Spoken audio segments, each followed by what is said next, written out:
오늘 말씀은 말라기 2장 17절에서 3장 1절에서 6절까지의 말씀입니다. 우리 함께 읽도록 하겠습니다. 너희가 말로 여호와를 괴롭게 하고도 이르기를 우리가 어떻게 여호와를 괴롭혀 드렸나이까 하는도다. 이는 너희가 말하기를 모든 악을 행하는 자는 여호와의 눈에 좋게 보이며 그에게 기쁨이 된다 하며 또 말하기를 정의의 하나님이 어디 계시냐 함이니라. 만군의 여호와가 이르노라. 보라, 내가 내 사자를 보내리니 그가 내 앞에서 길을 준비할 것이요 또 너희가 구하는 바 주가 갑자기 그의 성전에 임하시리니 곧 너희가 사모하는 바 언약의 사자가 임하실 것이라. 그가 임하시는 날을 누가 능히 당하며 그가 나타난 때에 누가 능히 서리요. 그는 금을 연단하는 자의 불과 표백하는 자의 재물과 같을 것이라. 그가 은을 연단하여 깨끗하게 하는 자 같이 앉아서 레위 자손을 깨끗하게 하되 금은같이 그들을 연단하리니 그들이 공의로운 재물을 나 여호와께 바칠 것이라. 그때 유다와 예루살렘의 봉헌물이 옛날과 고대와 같이 나 여호와께 기쁨이 되려니와 내가 심판하러 너희에게 임할 것이라. 점치는 자에게와 간음하는 자에게와 거짓 맹세하는 자에게와 북군의 싹에 대하여 억울하게 하며 과부와 고아를 압제하며 나그네를 억울하게 하며 나를 경외하지 아니하는 자들에게 속히 증언하리라. 만군의 여호와가 말하였느니라. 나 여호와는 변하지 아니하나니 그러므로 야곱의 자손들아 너희가 소멸되지 아니하리라. 아멘.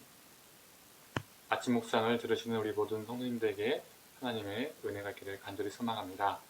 이스라엘은 하나님은 자신들을 사랑하지 않는다고 마치 자신들을 괴롭힌다고 주장했었습니다. 그러나 정작 외면을 받는 것은, 괴로움을 당하는 것은 그들이 아니라 바로 하나님이었습니다. 오히려 그들은 우리가 어떻게 하나님을 괴롭혔습니까? 라고 반문하지요. 그러면서 그들은 자신들이 믿는 여호와 하나님에 대해서 두 가지로 묘사를 합니다. 첫째는 악을 행하는 자를 하나님께서 좋게 보시고 그들을 기뻐하신다는 겁니다. 두 번째로 정의의 하나님이 어디 계시냐라는 반문을 한 것이죠. 정의의 하나님이 없다는 뜻인 것이죠. 1장과 2장을 살펴보았듯이 그들은 그들의 삶으로 그들의 예배로 하나님을 괴롭게 했지만 자신들의 죄를 계속 쌓았지만 자신들의 죄악을 깨닫지 못했었습니다.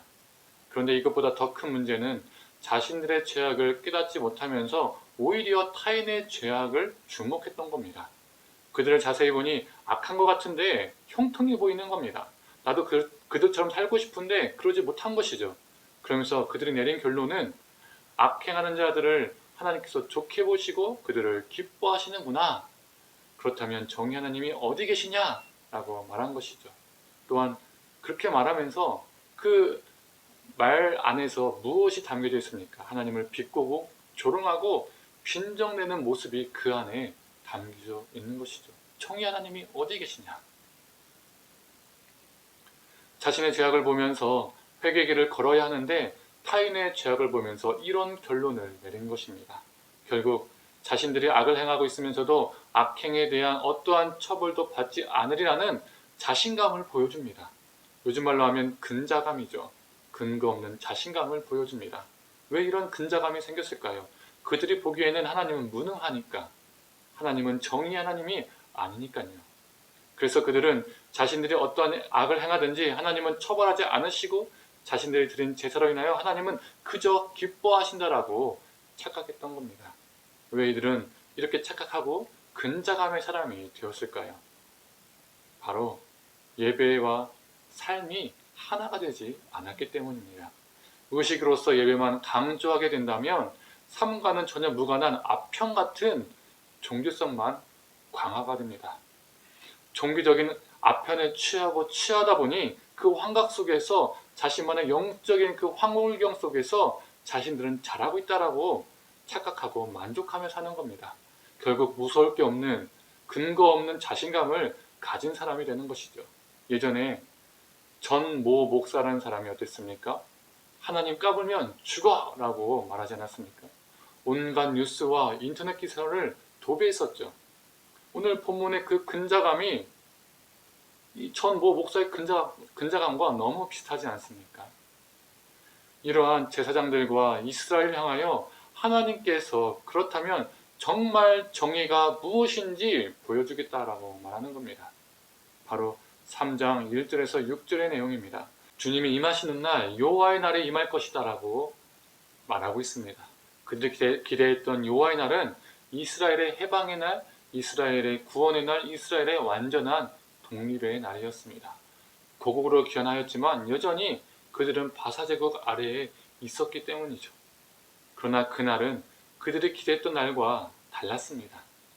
바사제국이나 자신들을 괴롭히는 이방 민족이나 나라가 아니라 바로 자신들이 하나님께 심판을 받는 날, 자신들에게 그 심판이 임하는 날이었습니다.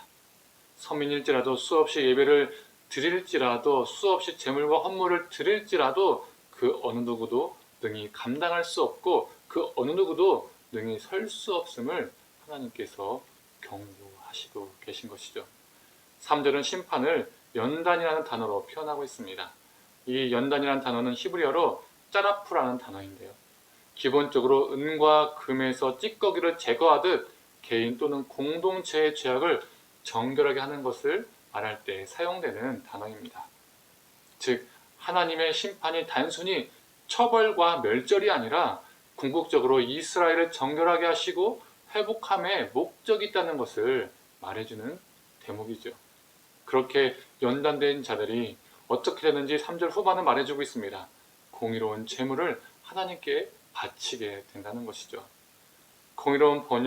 공의로운이라고 번역이 되어 있는데 이 단어는 미시파트라는 단어로서 보통 성경에서는 정의라고 번역되어 있습니다. 위에서 정의 하나님이 어디 계시냐라고 했을 때 그 정의의 하나님 할 때 정의도 미시파트라는 단어입니다. 이 미시파트는 사법제도, 재판을 의미합니다. 공의라고 번역되는 ጼ데크가 이 땅 가운데 제대로 실현되도록 하는 사법제도, 재판을 미시파트라고 하죠. 그렇다면 ጼ데크는 뭘까요? ጼ데크는 형제애를 말하는 겁니다. 즉 이 땅 가운데 어긋난 형제애를 재판하고 이 땅 가운데 올바른 형제애가 제대로 구현되도록 실현되도록 하는 것이 바로 미시파트라는 정의인 것이죠. 연단되어 드릴 제물은 미시파트의 제물이었습니다. 이전에 1장과 2장에서 그들이 훔친 것을, 그릇된 것을 하나님께 제물로 드렸었습니다. 훔친 제물이 미시파트, 즉 정의의 제물로 바뀐 것이죠. 훔친 제물이 정의의 제물로 바뀌었다는 것은 제물 자체의 변화를 말하는 것일까요?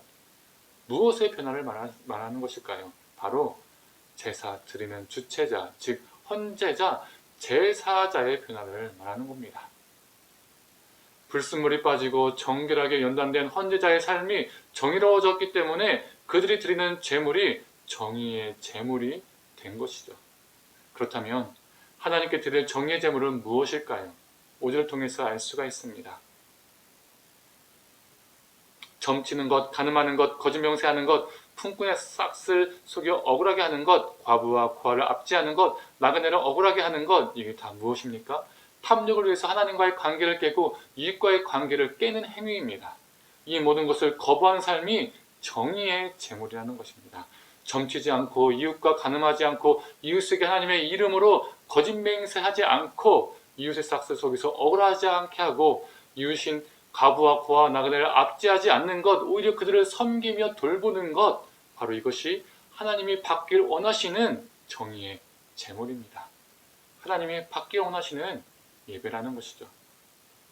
후반 5절에 하나님을 경외하지 않는 자들이라는 문장이 나옵니다. 다른 제목들은 점치고 간음하고 압제하는 그런 단어들은 다 분사형으로 나옵니다. 그런데 하나님을 경외하지 않음은 미완료형 평서문으로 기록되어 있습니다. 이게 무엇을 말하는 것일까요? 하나님을 경외하지 않음 속에 5절의 모든 죄악들이, 죄의 목록들이 함축되어 있다는 겁니다. 점치는 것, 이웃과 간음하는 것, 거짓 증거하는 것, 삭슬 속이는 것, 고아와 과부와 나그네를 압제하고 돌보지 않는 것, 다 이 모든 것이 하나님을 경외하지 않음이라 말하는 것이죠. 제물을 안 내는 자가, 제사를 안 드리는 자가 하나님을 경외하지 않는 자들이 아니라 이러한 제목들을 저지르는 자들이 하나님을 경외하지 않는 자들이다 라고 말하는 것입니다. 반대로 하나님을 경외하는 자는 점치지 않고 이웃들을 자신의 욕망의 도구로 삼거나 무례하게 하거나 학대하거나 압제하지 않는 자라고 말하는 것입니다. 그리고 이러한 삶이 경외의 삶이자 정의의 재물이라고 말하고 있습니다. 결국 우리 하나님은 수직적인 관계와 수평적인 관계를 따로 보지 않으십니다. 이것이 우리 하나님이 원하시는 삶이며 하나님이 원하시는 예배입니다. 사랑하는 성도님들, 혹시 우리는 의식으로서 예배만 강조하여서 삶과는 전혀 무관한 아편 같은 종교성에 빠져있지는 않은지요? 그 아편에 취해서 무서울 게 없는 근거 없는 자신감을 가진 사람이 되어가고 있지는 않은지 우리는 매 순간마다 점검하며 돌아볼 필요가 있습니다. 근자감의 사람이 아니라 하나님을 경외하는 자, 하나님을 사랑해서 사람을 나의 욕망의 도구로 삼지 않고 성공의 발판으로 삼지 않고 이 땅의 고아와 과부와 나그네 같은 자들을 돌보며 섬기는 자가 되어서 정의의 제물을 드리는 자, 하나님이 원하시는 삶의 예배자가 되기를 간절히 소망합니다. 기도하겠습니다. 하나님, 정의의 제물을 받기를 원하신 하나님, 우리가 우리 삶 가운데 정의의 제물을 드리기를 간절히 소망합니다. 훔친 제물에서 정의의 제물로 바뀐 것이 제물의 변화가 아니라 그 제물을 드리는 그 헌제자의, 그 예배드린 자의 삶이 정의롭게 변하였기 때문에 그 드리는 제물도 정의롭게 변했음을 우리가 보게 됩니다. 하나님, 하나님께서 원하시는 그 귀한 삶을 살아내어서 하나님, 그 제데크와 미시파트를 이루는 우리가 그 귀한 삶을 살아내어서 하나님, 정의로운 제물을 하나님께 드리고 하나님을 기쁘시게 하고 우리 삶이 하나님께서 받으실 만한 귀한 예배가 될 수 있도록 주님 함께하여 주시옵소서. 우리 눈이 이 땅 가운데 고아와 과부와 나 같은 존재에 있게 하여 주시고 그들의 사랑으로 품고 그들을 압제하지 않고 함부로 대하지 않고 하나님 돌보며 섬김으로써 우리가 하나님의 관계 속에서 올바름을 경험하고 이웃과의 관계 속에서 올바름을 경험해서 사랑과 정의의 사람, 참된 예배자 오늘 하루도 그렇게 살게 하여 주시옵소서. 모든 걸 감사드리며 사랑에 원하신 예수님의 이름으로 기도드립니다. 아멘.